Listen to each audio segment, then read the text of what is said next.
Well, shit. I guess we got to talk about America first.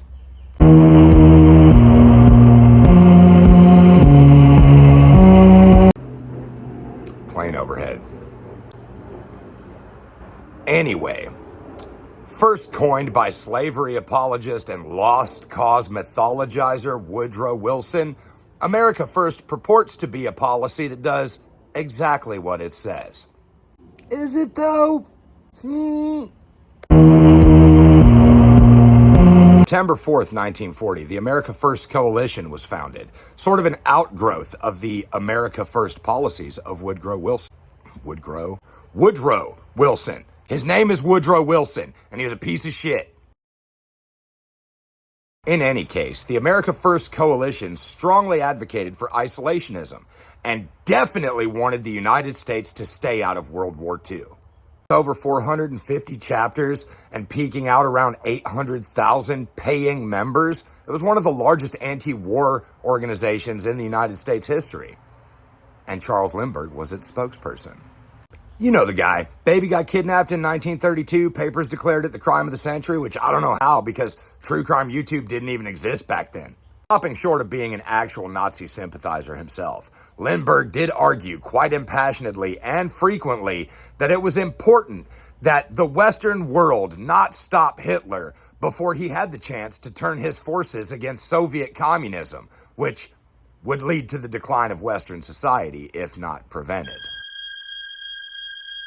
You know, the good old American habit of saying, yeah, Nazis are bad, but at least they're not the communists. Whatever Lindbergh's personal feelings, the America First Coalition was dissolved in 1941 after Japan attacked Pearl Harbor. But that was just the beginning, because in 1943, the America First Party was founded. And before we can get a really solid idea of what the America First Party was about, it might behoove us to look into its founder, Gerald L.K. Smith. If there's one thing that if we were making a list of shit that Gerald Lyman Kenneth Smith loved, pretty high up on the list would be God. He was a clergyman after all. And then I suppose later on the list, we'd have to put the Nazis, because he was definitely a fucking Nazi. He also loved founding things. He founded the Christian Nationalist Crusade, which combined, two of his main loves into one thing. And then when that didn't work out, he formed the America First Party. He even ran for president in 1944. Wild. An open Nazi running for president? That couldn't happen in the United States. Except for that time in 1936 when William Dudley Pelley, the founder of the Silver Shirts, which was an American fascist Nazi paramilitary unit, ran for president under the banner of the Christian Party. Why did those two things keep coming up in sentences together? Surely there's no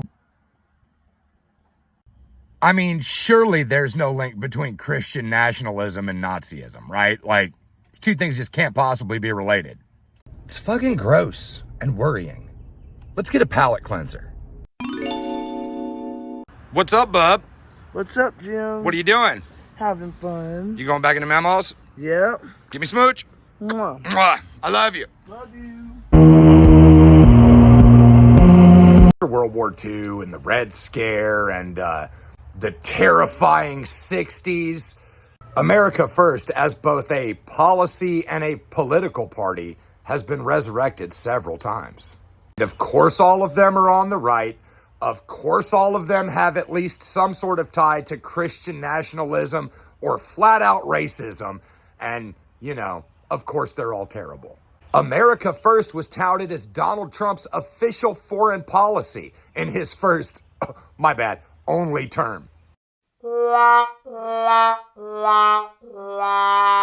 Maybe next time when you hear some asshole going on about America First, think about the origins of that phrase, the meaning behind it, and the people for whom it is a rallying cry. We're all on this blue space rock together, comrades, and it's the only one we've got. And the sooner we realize that everyone's best interest is in everyone's best interest, the sooner we'll get to a better world. I love y'all.